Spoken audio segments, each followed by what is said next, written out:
And in this case, well, I just took a very simple example of what a warm-up is, or a lead-in. A warm-up just is general. It is related to general English, the use of the language, while a lead-in is like very much more specific language, where you want to reach a certain amount of interest in the students on a specific subject, be it vocabulary, be it grammar, be it history or whatever.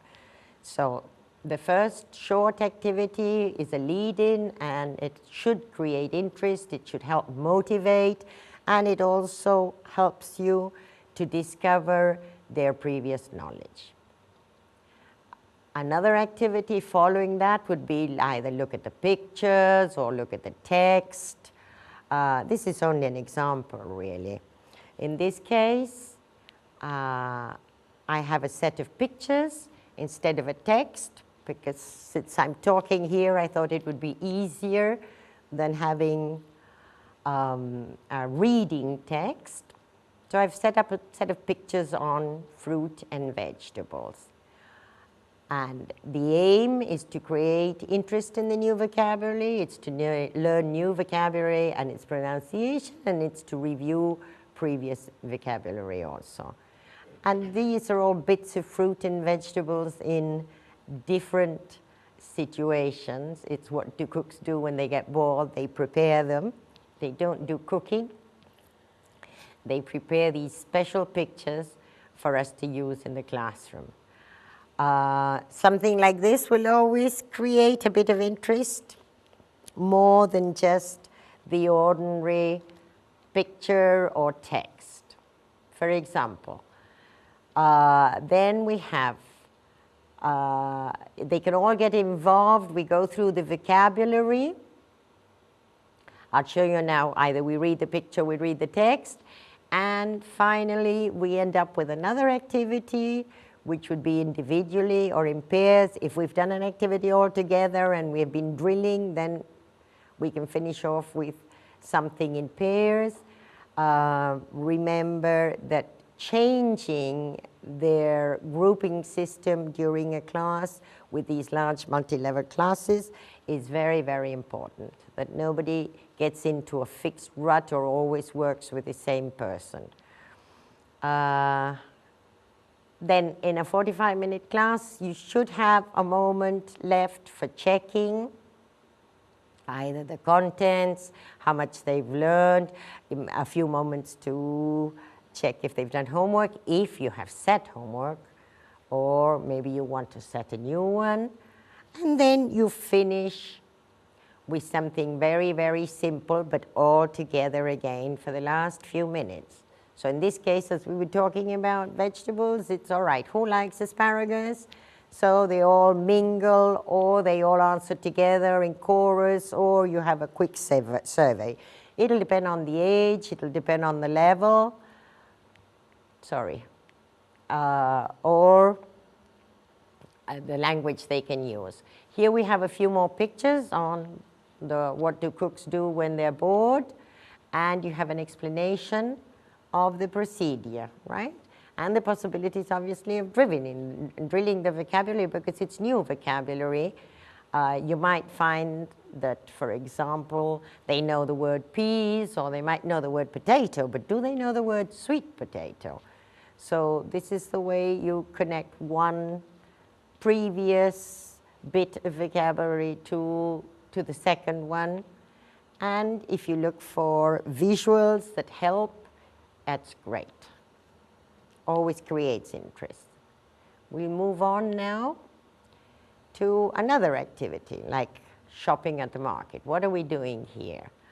In this case, my big question is, if we're going to go shopping, be it at the market or anywhere else, what language will they need to do an activity like this, like shopping? So what's the aim of the activity? It's to review the vocabulary, it's to practice functional language for shopping and speaking. It's to role play a dialogue. It's to involve all students by grading the tasks. I'll show you now. Now, we have two different functional languages here. We're talking of what functional language will they need in the classroom to do the activity, and the other is the functional language specifically for shopping. So we can go along and, for example, if we have the idea of a little role play, a dialogue, and they practice it like any other role play. I mean, they practice their vocabulary, you're right. You try to get them all involved, but they're going to need specific language to be able to do the activity. So, like, for example, if they were going to work in pairs, who sells? You? Me? Who buys? Hey, you, who? It's my turn. Like, me first. Another, I don't understand. All this is the functional classroom language. This is what I call functional classroom language. Language they need to be able to do any task. Short, long. If we want them to speak in English in the classroom, then they need to have the language to do so. In this case, here we have a special aim, which is, all right, to practice the vocabulary in the functional language related to shopping, to get the all learners involved by adapting the outcome of the activity, because you have a list here of different options to finish off this activity. For the people who find the language harder, one of the options could be, okay, they just practice that same dialogue, they repeat it several times, they role play it, and then they just swap roles. Now, the ones who work a little bit faster can start changing. So instead of buying onions and potatoes, for example, well, they could start buying something else. They start changing the vegetables or the fruit, they change the price. Even others could make a list of other stalls or shops, like a clothes shop, like the bakery, like the fishmongers, like the butchers, make a list of different items they could buy, and then change the whole dialogue. So that the shopping is a very common activity.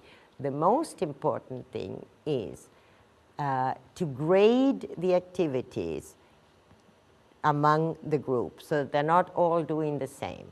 Because the faster ones will obviously get bored in 5 minutes, they'll do the role play, finish off, and want to leave. And while the other ones are still struggling. So remember, whatever activity you do, try always to give it an open ending, try to give them choices to finish them, and give them options. In this case, I've written the options down on the paper, right?